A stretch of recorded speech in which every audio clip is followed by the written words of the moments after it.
Welcome to a moment of meditation. I am Patricia Lee, the assistant chaplain here at the village. We have embarked on a journey to knowing God, not just knowing about God, but knowing Him in a personal and relational way. Under the subtopic of the presence of God, we meditated on the Psalm of David, Psalm 23, which begins with, "The Lord is my shepherd." The psalm closes with verse 6. Let's recite this concluding verse together. Psalm 23, verse 6. "Surely goodness and mercy shall follow me all the days of my life, and I shall dwell in the house of the Lord forever."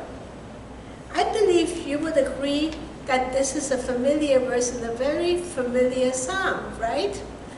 Even in this newer translation, the English Standard Version that I have been using, the wording is the same as the old King James Version. But if we survey other translations, we will see that the word mercy has been rendered differently. In the NIV, or New International Version, we read, "Surely goodness and love shall follow me." The New American Standard Bible, or NASB, has "Surely goodness and loving kindness." In the New Living Translation, or NLT, we find, "Surely your goodness and unfailing love will pursue me all the days of my life." Isn't it interesting that the word goodness is the same in all the versions, but this second character, mercy, in the King James Version and the ESV, has so many variations in the more commonly used English translations? It turns out that this word in the Hebrew Bible, hesed, is difficult to translate into English. It really has no precise equivalent in our language. English versions usually try to represent it with such words as loving kindness, mercy, steadfast love, and sometimes loyalty. But the full meaning of the word cannot be conveyed without an explanation. Hesed describes a sense of love and loyalty that inspires merciful and compassionate behavior toward another person. Hesed, found some 250 times in the Old Testament, expresses an essential part of God's character. Like I said already, it has been translated love and faithfulness, unfailing love, faithful love, steadfast love, and loyal love, depending on the Bible version. The core idea of this term communicates loyalty or faithfulness within a relationship. Thus, hesed is closely related to God's covenant with His people Israel. As it relates to the concept of love, hesed expresses God's faithfulness to His people. If hesed is the most important ingredient of any relationship, and if it is one of God's main attributes, don't you think it is worthwhile to devote our time to explore what it means, how we would experience it in our journey of knowing God? That will be our plan. To simplify things, we will use the term steadfast love for the Hebrew word hesed, and we will focus on the steadfast love of God. The passage for today's meditation is Psalm 57. The introduction of this psalm reads, "To the choir master, according to Do Not Destroy, a miktam of David when he fled from Saul in the cave." So, do not destroy is the tune. Miktam is a kind of musical liturgy.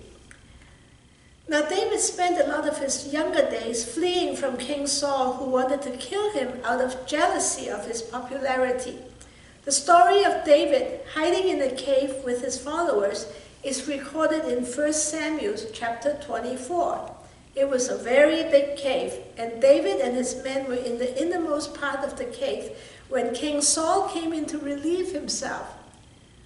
On the one hand, King Saul was in a vulnerable position when he went into the cave by himself, not knowing David was hiding there with his followers.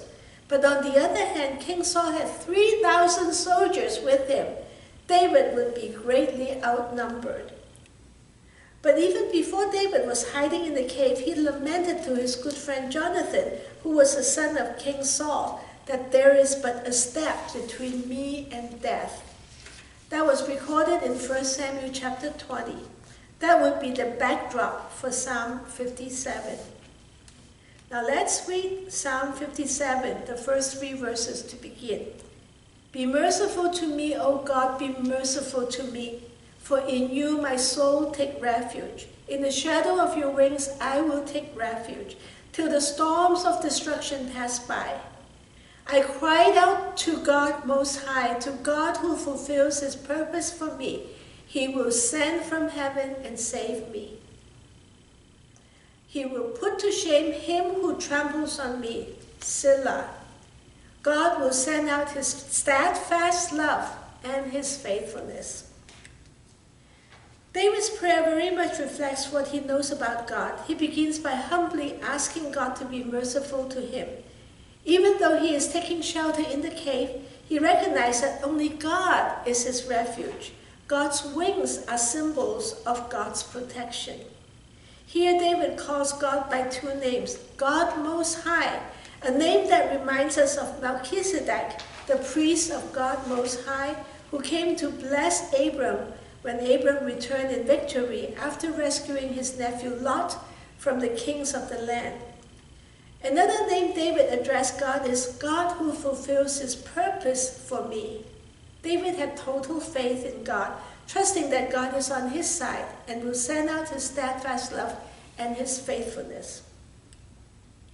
Here is the word, God's steadfast love, his hesed, along with his faithfulness, guaranteed to David that God will take care of him. Continue on. We read from verse 4 to 6. Now David describes his enemies. My soul is in the midst of lions. I lie down amid fiery beasts, the children of men whose teeth are spears and arrows, whose tongues are sharp swords. Be exalted, O God, above the heavens. Let your glory be over all the earth. They set a net for my steps. My soul was bowed down.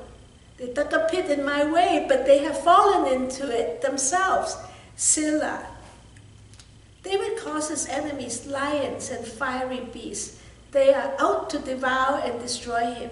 Then in his crisis, David remembers God and cries out not for God to save him, but to exalt him and give him the glory due him. Still, he remains in danger of falling into the enemy's trap. But in the last moment, the tables are turned. The enemies fall into the pit they have dug. Now confidence and joy return. We will read from verse 7 to 10. My heart is steadfast, O God. My heart is steadfast. I will sing and make melody. Awake, my glory. Awake, O harp and lyre. I will awake the dawn. I will give thanks to you, O Lord, among the peoples. I will sing praises to you among the nations. For your steadfast love is great to the heavens, your faithfulness to the clouds. When David sings, my heart is steadfast, he means his soul is no longer bowed down, like in verse 6, but now he is steady and prepared, focusing on singing and praising God. The word steadfast here is a common adjective, different from the steadfast in steadfast love, which is a single Hebrew word, hesed. Now David praises the Lord and give thanks to him. Why? In verse 10 we read, for your steadfast love, hesed, is great to the heavens, your faithfulness to the clouds. David describes God's steadfast love as great and wide and unsearchable, even reaching to the heavens, and his faithfulness to the clouds high above. Then the psalm closes with the refrain we first read in verse 5. Be exalted, O God, above the nations. Let your glory be over all the earth. That was David fleeing from King Saul, who was mad with jealousy, wanting to kill him. In the middle of the crisis, David remembers God's steadfast love and faithfulness. Not only does he seek refuge in the Lord, but he pauses from his petition to exalt God and glorify God. 1 Samuel 24 records how the episode of David's encountering Saul coming into the cave where he was hiding, how it ended. David's followers urged David to seize the opportunity to do away with Saul. David cut off a corner of Saul's robe, but recognizing that Saul was anointed by the Lord to be king, he would do no harm to him. But after Saul had gone out from the cave, David called to him and showed him the piece of clothing he had cut off. To Saul's horror, he recognized David's righteousness in sparing his life, and that David would eventually be the king to succeed him. Now, can we apply what we meditated on Psalm 57 to our relationship with God? Unlike David, we do not have enemies pursuing us, wanting to kill us. Do we need to be reminded of God's steadfast love like David did? I would say yes. Perhaps even more vigilantly, because our enemies are not flesh and blood, but the devil doing his utmost to convince us that nobody loves us. God has abandoned us, especially in our old age, when we cannot do all that we excelled in before. We may feel we are no longer valued or respected, and our bodies remind us that we are getting more frail, plagued with aches and pains. What is there to live for? Do you sometimes feel that way? When you do, I hope you will remember that the steadfast love of the Lord never ceases. His mercies never come to an end. He loves us with an everlasting love because he remembers his covenant to us. Great is his faithfulness. And we're going to sing the hymn of the same name, The Steadfast Love of the Lord. Dan Stokes will now lead us. We'll sing it 2 times.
The benediction is Psalm 136.